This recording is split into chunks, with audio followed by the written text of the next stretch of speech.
안녕하세요. 유상민 목사입니다. 오늘은 오랫동안 미뤄왔던 교회 데크 오일 스테인 칠하는 일을 했습니다. 제가 한 것은 아니고요. 요즘에 정신없이 바쁜 집사님 한 분이 시간을 내셨고, 저는 그 옆에서 보조하는 일을 했습니다. 바짝 마른 방부목이 물 마시듯이 기름을 빨아들였습니다. 그래서 한 번 더 칠해야 될 것 같아서 다음 주간에 한 번 더 칠하기로 하고 오늘은 일찍 일을 마무리했습니다. 작업 후에 집사님과 모처럼 식사를 같이 했습니다. 소문난 식당에는 여전히 사람들이 많았습니다. 좌석마다 거리두기를 잘 했지만은 그래도 그 넓은 홀에 식사하는 사람이 가득 찼고, 또 식당을 찾는 차량들도 끊임없이 들어왔습니다. 아무리 코로나 상황이 위중하다 해도 밥은 먹어야 되고, 기왕이면 좋은 곳에서 맛있는 밥을 먹고 싶어 하는 것이 모든 사람들의 인지상정인가 봅니다. 우리는 보통 성경을 양식에 비유하지 않습니까? 코로나로 인한 사회적 거리두기로 요즘 교회는 모든 모임이 제약을 받고, 특히 성경 공부 등 소그룹 모임은 전혀 모일 수가 없습니다. 여러분, 그래도 매일 성경은 읽어야 합니다. 읽을 뿐만 아니라 읽고 묵상하고 배우고 암송하는 일도 계속해서 해야 합니다. 왜냐하면 성경이 우리의 양식이기 때문에 그렇습니다. 기왕이면 좋은 양식을 더 좋은 곳에서 먹으면 좋겠지만은, 그렇지 못하더라도 최소한 매일 양식을 먹어야 합니다.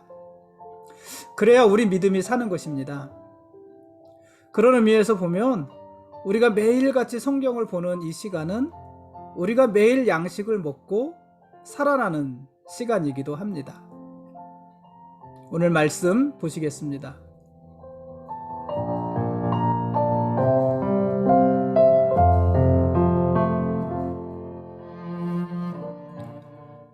오늘 읽을 말씀은 사사기 6장과 7장 말씀입니다.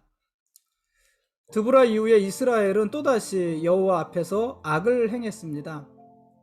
이스라엘은 가나안의 우상들을 숭배했고, 이제 곧 사사로 부름을 받는 이 기드온의 집에도 바알과 아세라의 신상이 있었습니다. 우상 숭배가 이스라엘 백성들 속으로 아주 깊이 파고들어 있었던 것입니다. 하나님은 이런 이스라엘을 심판하셔서 7년 동안 미디안으로부터 큰 고통을 당하게 하십니다. 이스라엘이 파종할 때가 되면 미디안 사람들이 쳐들어와서 토지 소산과 양과 소와 나귀들까지 모두 노략질을 해갔습니다. 그로 인해서 이스라엘의 궁핍함은 아주 극심했습니다. 그러자 이스라엘이 하나님 앞에 부르짖기 시작했습니다. 지금 패턴이죠. 이스라엘이 죄를 짓고 하나님이 심판하시고, 그럼 이스라엘이 다시 하나님 앞에 부르짖고, 그럼 하나님이 구원하시고, 지금 이 패턴대로 이 오늘 읽을 말씀도 움직이고 있는 것 아닙니까? 미디안으로부터 고통당하는 이스라엘이 하나님께 부르짖어 기도했습니다. 그것을 사사기 6장 6절은 이렇게 기록을 했어요. 이스라엘이 미디안으로 말미암아 궁핍함이 심한지라 이에 이스라엘 자손이 여호와께 부르짖었더라. 물론 이스라엘이 여호와께 부르짖었다고 해서 그들이 회개하고 또 잘못된 길에서 돌이켰다는 것은 아닙니다. 이스라엘은 여호와께 부르짖었지만 여전히 우상을 숭배했습니다. 앞에서 말씀드렸지만 기드온의 아버지인 요아스의 집에도 우상이 있었습니다.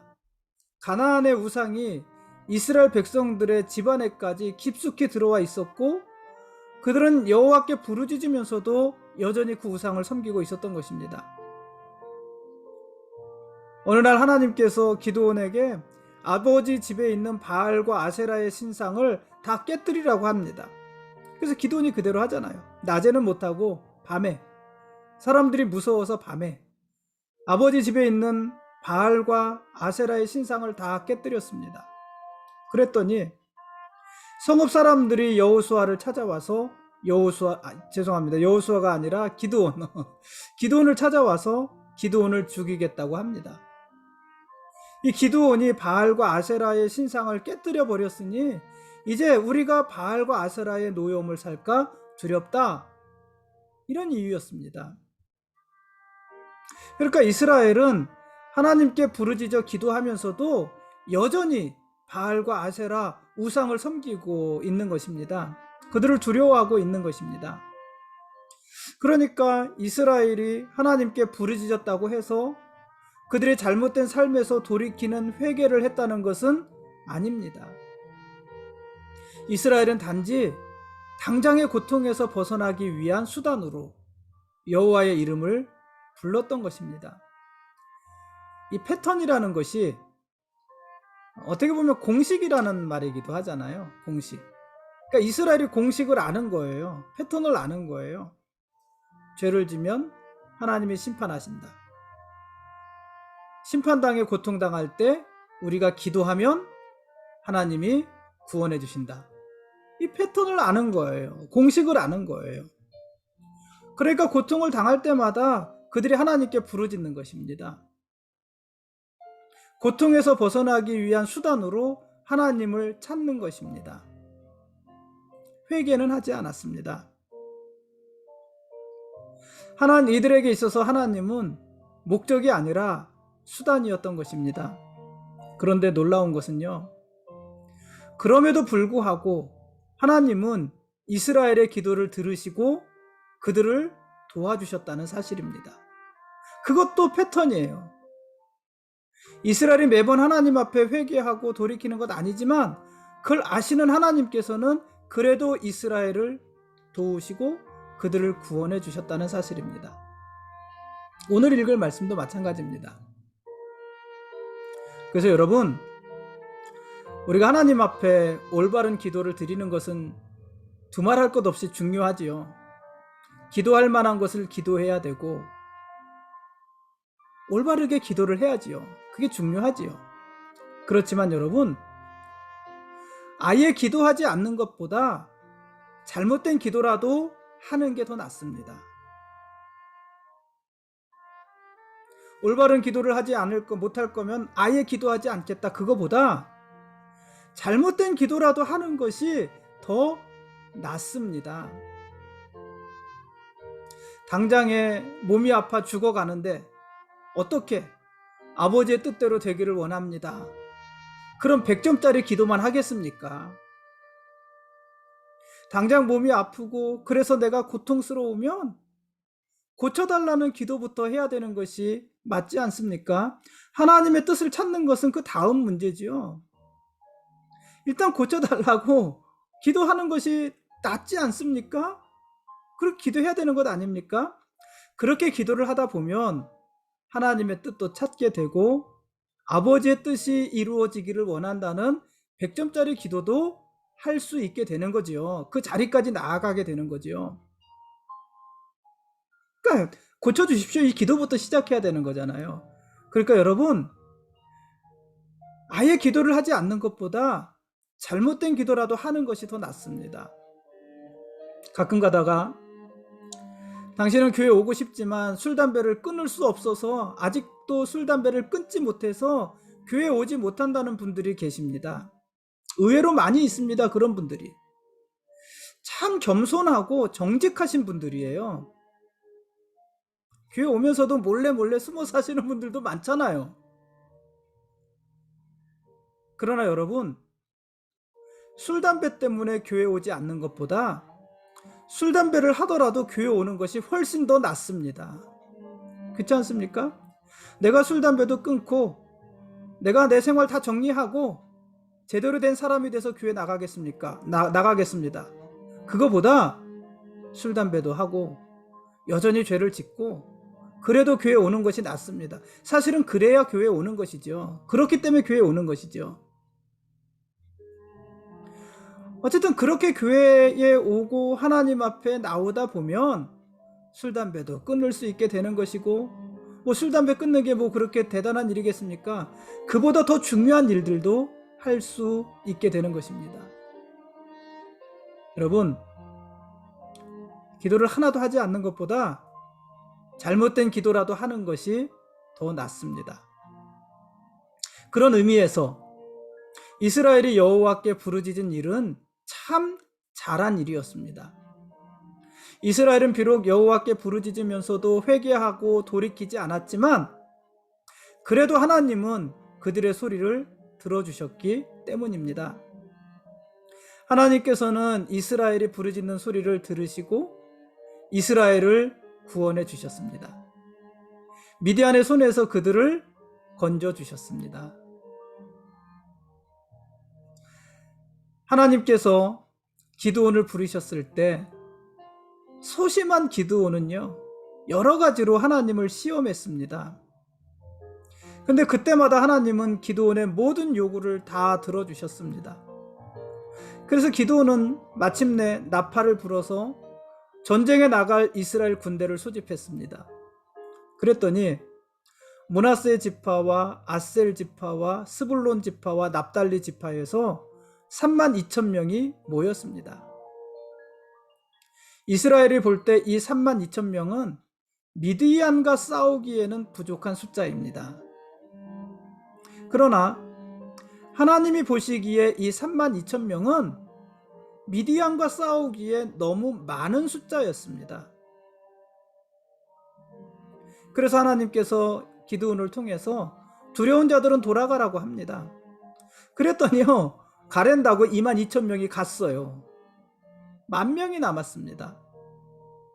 이스라엘이 볼 때 이 10,000명은요, 미디안과 싸우기에는 절대적으로 부족한 숫자입니다. 32,000명도 부족했는데 10,000명이니까는요, 절대 부족한 숫자입니다. 그러나 하나님이 보실 때는 아직도 이스라엘의 숫자가 너무 많습니다. 미디안과 싸우기에 이 10,000명은 아직도 너무 많은 숫자입니다. 그래서 하루셈 곁에서 9,700명을 또 돌려보냈습니다. 10,000명 중에 9,700명을 돌려보냈습니다. 이제 남은 숫자는 300명입니다. 이스라엘이 볼 때 이 숫자는 절대로 미디안과 싸워서 이길 수 없는 숫자입니다. 이 300이란 숫자는요, 사실 무의미한 숫자입니다. 전쟁을 위해서 절대 이길 수 없는 숫자입니다. 그러나 하나님이 보실 때 이 300명은요, 미디안과 싸워서 충분히 이길 수 있는 숫자입니다. 넉넉한 숫자입니다. 이스라엘이 보는 그 숫자에 대한 판단과 하나님의 판단이 다른 거예요. 여러분, 누구의 판단이 옳을까요?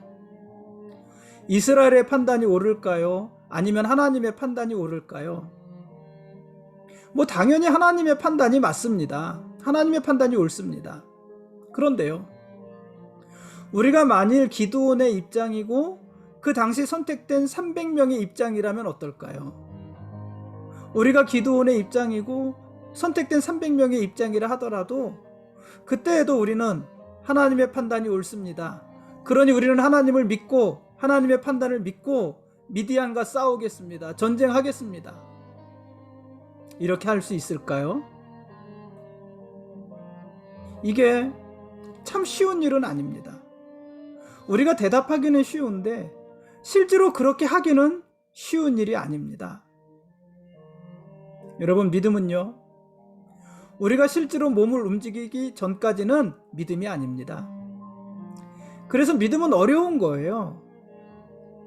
믿음은 입술로 고백하는 것이 아니라 우리의 삶으로 항상 증명해야 하는 것입니다.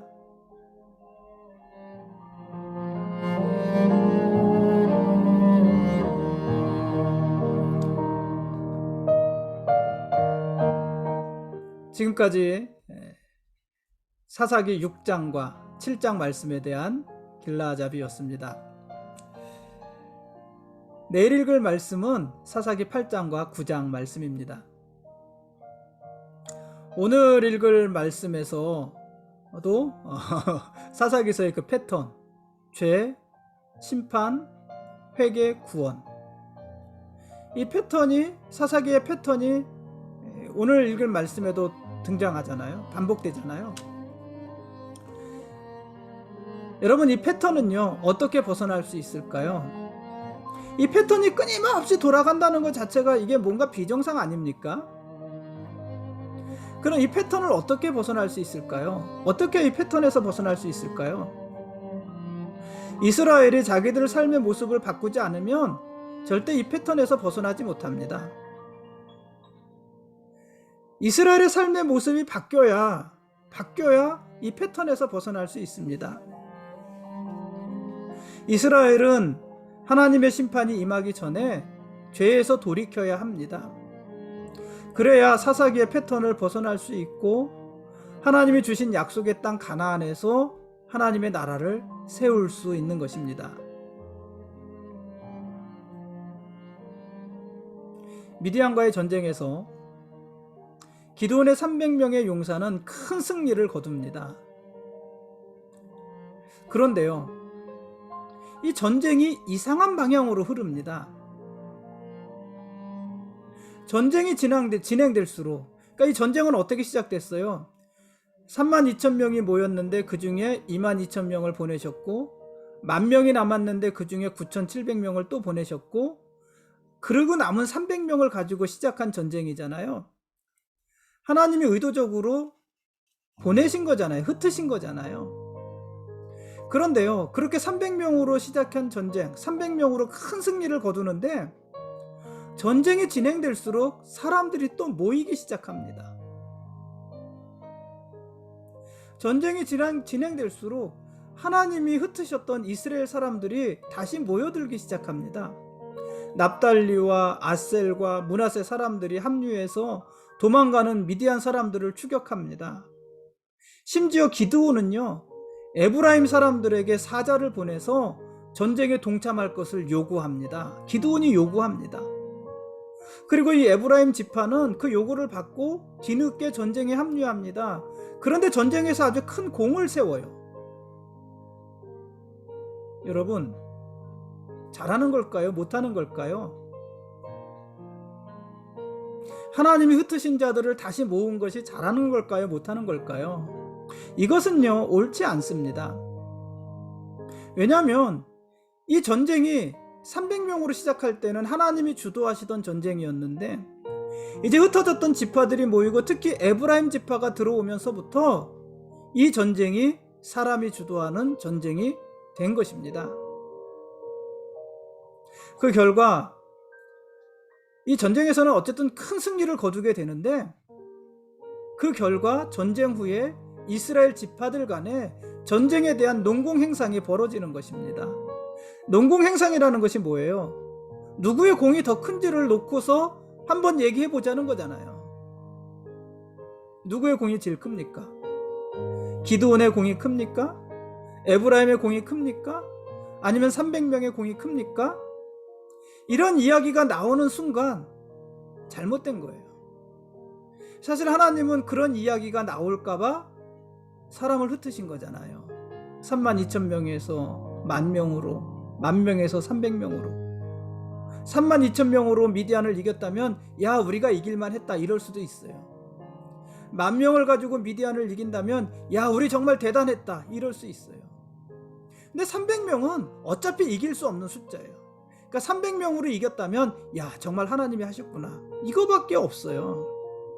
그래서 하나님이 사람을 다 흩으신 건데 전쟁에 이기니까, 승리하니까 사람들이 다 달라붙어서 그 전쟁을 하고 누구의 공이냐? 누구 때문에 이겼느냐?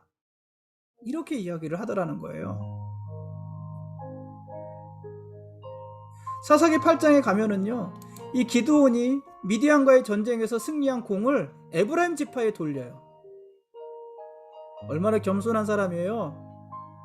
근데 잘못된 거죠. 하나님이 가장 경계하셨던 일들이 이스라엘 가운데 일어나고 있는 것입니다. 하나님께서 이스라엘 군대를 32,000명에서 300명으로 줄이신 것은 이스라엘이 스스로의 힘으로 미디안을 물리쳤다고 할까봐 염려했기 때문이었습니다. 그런데 하나님이 우려하셨던 그 일들이 지금 이스라엘 가운데 일어나게 되는 것입니다. 그 결과 이스라엘 지파들 간에 서로가 공을 다투는 갈등이 일어납니다. 내일 보게 될 8장 말씀이에요. 여러분, 하나님과 함께 시작한 일은 하나님과 함께 마쳐야 합니다. 기도로 시작한 일은 기도로 마쳐야 됩니다. 아쉬울 때 기도로 시작했다가 될 만하니 내 의지로 끝나서는 안 된다는 것이에요. 아쉬울 때 하나님을 붙잡고 시작했다가 좀 살만하니까 사람들을 붙잡고 끝나서는 안 된다는 거예요.